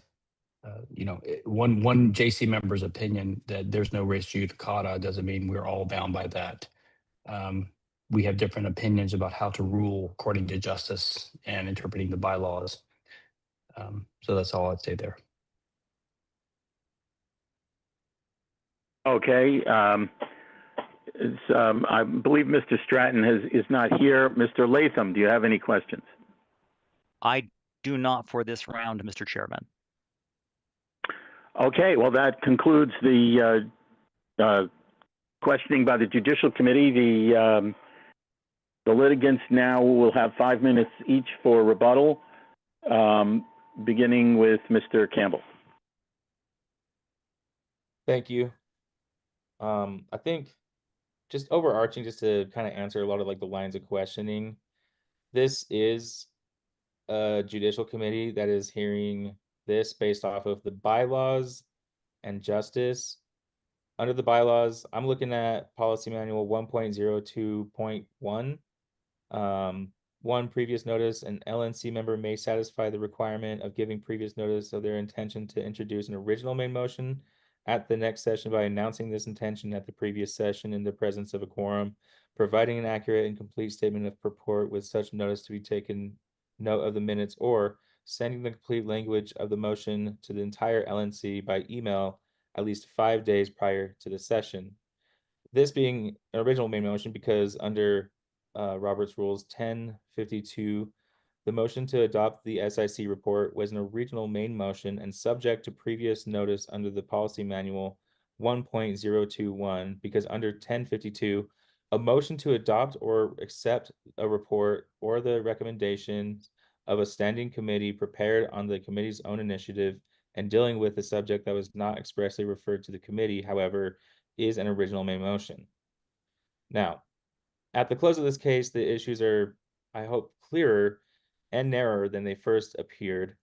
You have before you not only the parties' arguments, but also 2 amicus briefs that sharpen the dispute. But despite that volume of argument, one question remains unanswered. How can notice be valid when the subject of the meeting did not exist at the time of the notice was given? The timeline is undisputed. June 2, meeting called. June 7, report created. Less than 48 hours provided to members. That is not meaningful notice. That is not an adequate preparation. That is not in compliance with the Libertarian Party's rules or values, and that alone is sufficient. The committee does not need to resolve every ambiguity raised in the briefs. It can decide that this case is on the clearest grounds available. The June 9 meeting was improperly noticed. The LNC itself recognized this problem. It voided its own resolutions. That is not a technical defect. That is an acknowledgement that the process failed. If the committee chooses that path, the outcome is straightforward. The actions are void for lack of notice.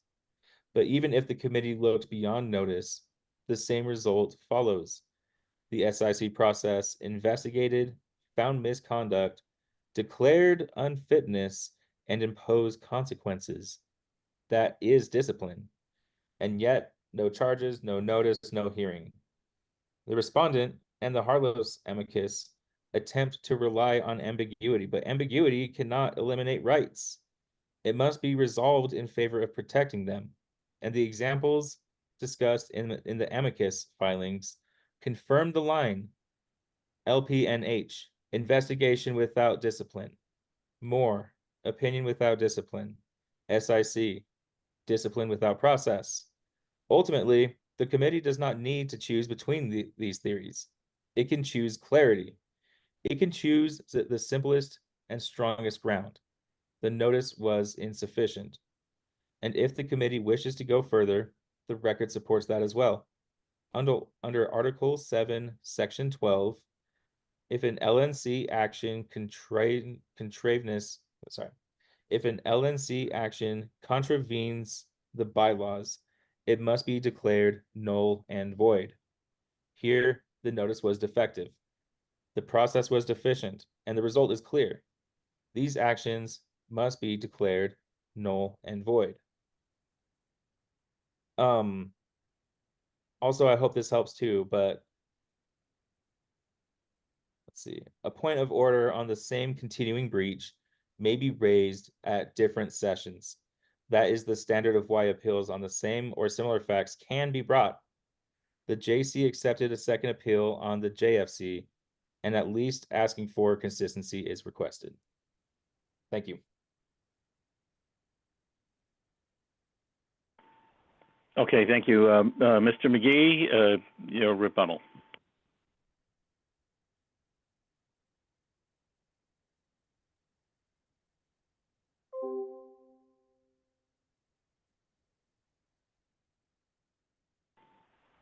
Mr. McGee?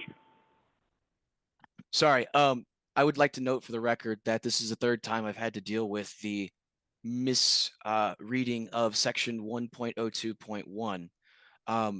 Again, this is the third time that the appellant has conveniently discontinued their reading of that section before getting to the very last part. Previous notice is not required unless specified by the party bylaws or its parliamentary authority, though vote thresholds may change based upon whether or not notice was given. And the only provisions in Ronner for previous notice pertains to bylaws amendments and amendments to special rules of order. These resolutions were neither. Therefore, previous notice does not apply. As for the argument that, you know, the LNC conceded that their motions were out of order, if you read the response to Mr. Bowler, Mr. Nikela makes it very clear that the reason why he's ruling the previous resolutions out of order is for procedural clarity, not because he's conceding that the content was inappropriate. Furthermore, actually, that really is the primary basis of my response. The notice issue is non-existent. As stated in my opening statement, this is all contingent on the disciplinary standard of disciplinary in substance, which fundamentally misunderstands the difference between disciplinary censure and motions of censure. If this standard is not accepted, all of the questions of notice are irrelevant because no disciplinary notice is required.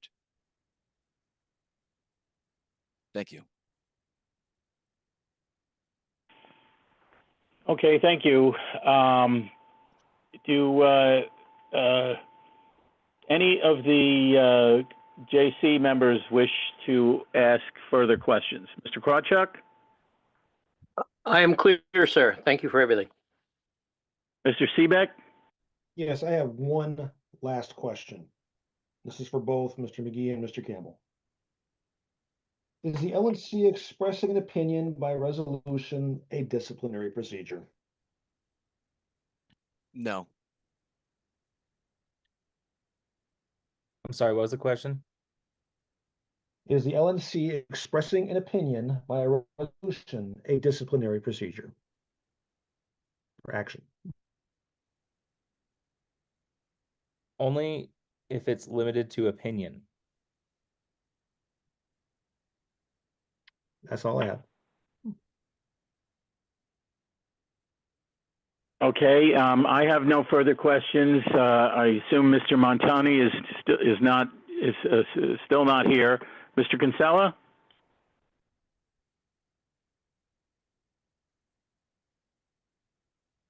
Mr. Kinsella still here? Mr. Kinsella, are you muted? I'll come back to Mr. Kinsella. Mr. Stratton, I believe, is still not here. Mr. Latham, do you have any questions on this round? Yeah, let me ask this, and I'll just say that as an attorney, I think the res judicata concept is interesting. I just unfortunately think our bylaws and rules currently do not allow it.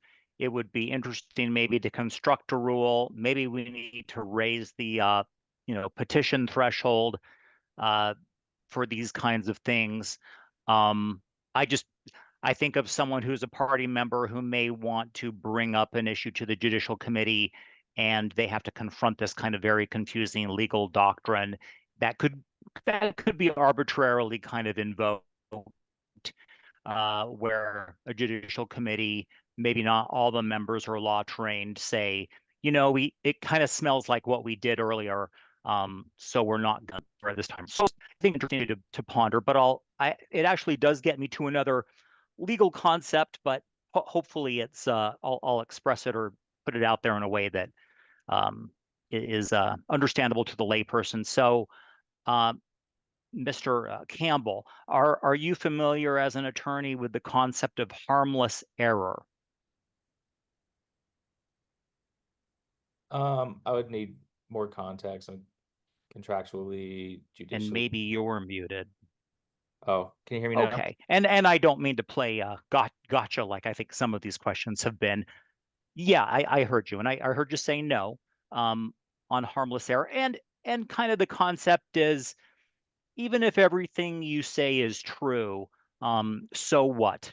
And the reason I kind of put that out there is I'm looking at Mr. Jacobs' brief, and in some ways he raised a lot of the same issues that your petition raises, but then there was this agreement, and he drew a petition, and then the LNC did some different things. They, I guess, changed the text of their resolutions, but there was language, I think, in Mr. Jacobs' petition that was supported by some others, just talking about, gosh, had there been sufficient notice, more people could have lobbied the LNC, and maybe there would have been a different result.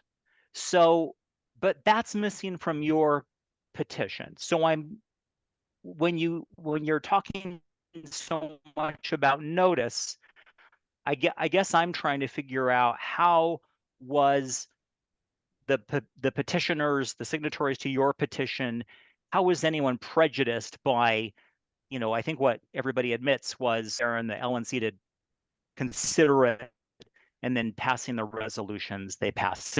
Is my question kind of clear there? So Yeah, I think of the concept as harmless error, but a layperson might, so what?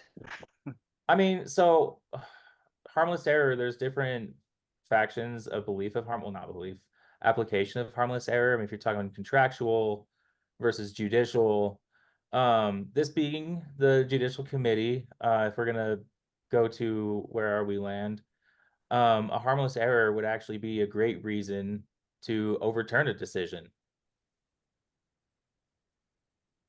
So, like, if okay, unpack that. If it's harmless, why would we, or not harmless, if there's disturb a wrong decision that's harmless? If there's a wrong application of law, it would be retried, and if it's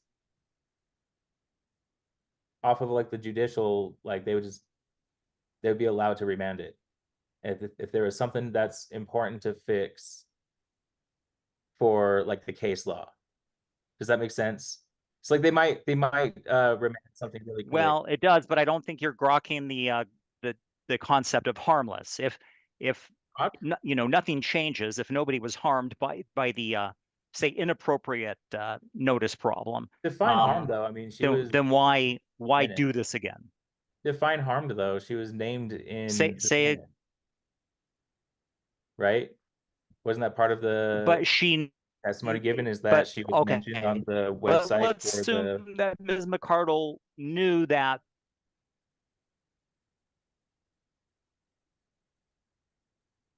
Sorry, Mr. Latham, I think you're cutting out for at least me. I think the point is, sorry, man. Your petition tries to. Oh, maybe it's me. Is anyone else? Am I cutting out for anybody else? Yes, you're cutting out for me too. Yes, you seem to be thumbs down. Who's cutting out? Is it me or is it? It seems to be you. Bummer. Well, cutting. Okay. Boy, I'm wired in and everything, so I apologize. Is this any better? It sounds better so far. Yes. Testing. 1, 2, 3. Can you hear me? Am I okay? All right. I hear everything you're saying now, I can Mr. hear you great. Thank you.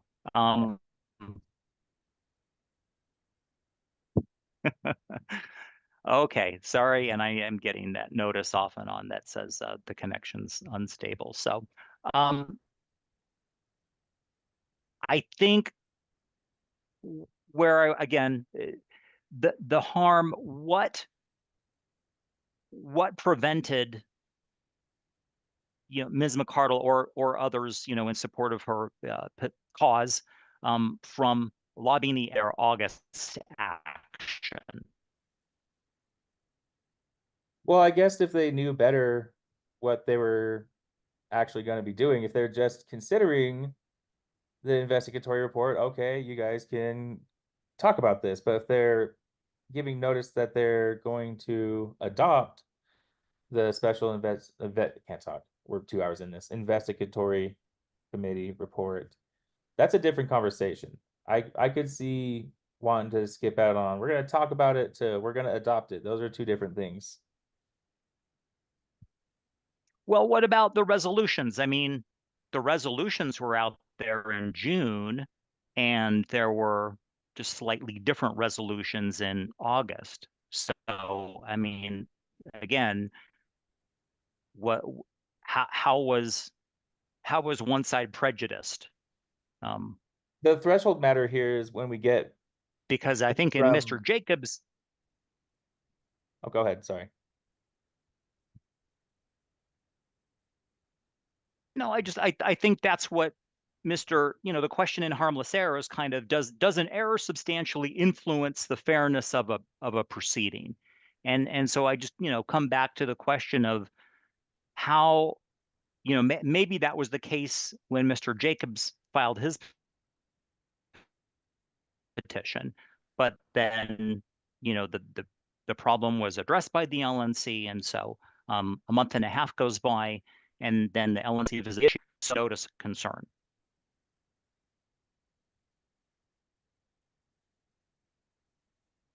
I'm sorry. Are you asking? I'm sorry. What are you asking? Yeah. So why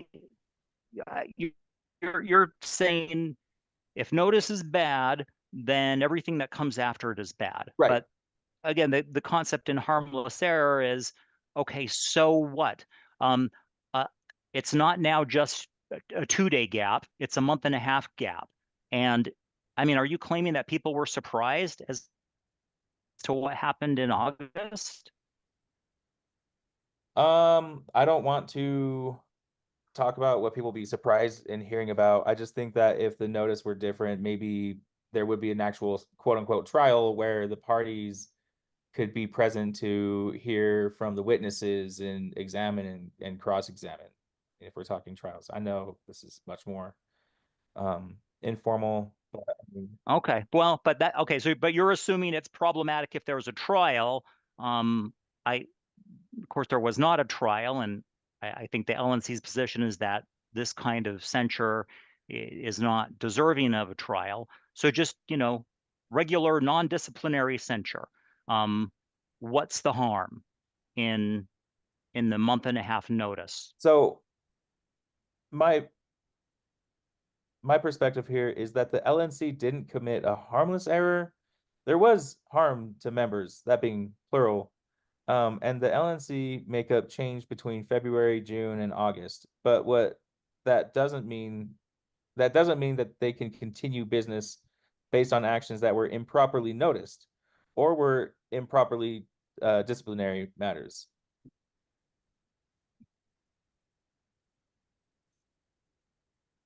Okay, I'm still, maybe I'll come back to you. I think I want to hear from Mr. McGee on this question. Is it proper for this judicial committee to kind of consider the so what question on notice? What was any kind of notice problem that might have existed in June have been fixed in August, and why is that? If so, why is that? When you say, so what, could you explain to me the reasoning again? Because I wasn't quite following earlier because your audio was a little bit choppy. Except in the law called harmless error, but I think a layperson is so what. And so I think the petitioner here is just saying there was a notice problem in June, and so that taints everything that follows it. It's a continuing breach, they might say. But practically speaking, the harmless error analysis is okay, even if that was an error, did that affect the fairness of the proceeding? And so that's kind of what I'm getting at is what was the harm, even if there was some kind of error in notice that happened in June? Is that error cured in some way by things that happen, later, the notice of the meeting for August and then the August meeting? I think with respect to the resolutions, I think the August 24th meeting was sufficient to cure any potential issues. Again, while the LNC did not concede that there were substantial issues. If there were, I would argue certainly that the meeting of August 24th, where the new resolutions were adopted, certainly cured any potential defects in the original resolutions. And just, I get that's your argument. I guess I want to have a little support for that. Is there something in our, bylaws or parliamentary authority that helps us answer that question? And maybe if it's just, I'll get that if this is kind of a new hitting you cold for the first time, that may be a research project for us. But if I think that would be helpful for us to mull. I guess in order to answer that question, I would need to better. I'm not quite sure I understand what you're asking, because it sounds like, okay, even if there was an issue with notice, sort of a sort of a if no one was hurt, so what? It sounds like that is. Am I Exactly. Yeah. Okay. No, I think that's a good way of framing it. Because this August 24th meeting, I mean, I'm sure I could probably find it in the materials, but you know off the top of your head how much of a time gap took place between, was there a meeting August 24th and there was probably a call of the meeting before that? The call of the meeting was on August 10th. It's in my respondent brief. So man, 2 weeks. And of course that follows a prior meeting in June. So that's my, is it okay for this judicial committee to say, even if things were problematic in June, people had plenty of notice of what was coming down the pike for the August 24th meeting because Sorry, of the my bad. August 10th. I just looked at it August 18th. My bad. Okay, well, so 6 days. But same question. So is there a so what argument to be made here? And if so, what's the authority support or against that? Maybe I'm confusing, there's a problem in bringing legal concepts into kind of a parliamentary bylaws kind of question. Maybe they're not applicable. And I think that's exactly where, at least currently, where you're hitting the nail on the head here. There are a number of legal concepts that, while valid in a court of law, don't necessarily pertain to the bylaws, the LNC special rules of order, or parliamentary procedure as outlined in Roberts. And I know that's a disconnect that a lot of people have had to struggle with, myself included. But I think there is a fair argument as to whether or not there should be provisions somewhere either in the bylaws or in special rules where some of those concepts are introduced in order to prevent confusion like this in the future. I would say at this point in time It's probably going to be a matter for a future LNC.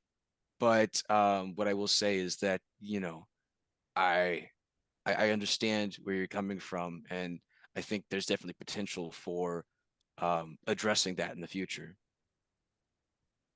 Okay. Thank you for indulging me, Mr. McGee, and Mr. Campbell. I'll just come back to you now that maybe you've had a chance to chew on this question. Are you able to kind of give me any support one way or the other on how, you know, the folks, you and the folks in support of your petition, you know, can show that there was a harm in notice that you're challenging in June for things that ended up happening in August, late August? Right. I think as a baseline, we are correct to, you know, recenter here that this is not a court of laws. Questions were asked with that framing in mind, but really, this is the Judicial Committee for the Libertarian Party, and we're looking at what the bylaws say. I would say, as an aside, we're really worried about harm still because there is potentially some harm that could be defined within the bylaws. And the SIC report also targeted other members too. But I think procedurally, motions to ratify is how the Roberts rule, that's a Roberts rules mechanism to fix notice issues. The LNC, if I'm not mistaken, didn't ratify the motion to adopt the SIC report. This was an issue in June, and the LNC didn't try to fix it if it was fixable. I hope that does that answer your question? I'm going to chew on it as well. So thanks for your reply, Mr. Campbell, and Mr. Chairman. I think that concludes my questioning. Thanks. Okay, Mr. Latham. Well, we still have Mr. Kinsella if he's available. Mr. Kinsella, are you there? Yeah, I'm here. I don't have anything further. Thank you. Okay, well, I guess that concludes the hearing. Thank you, everybody. The recording has stopped.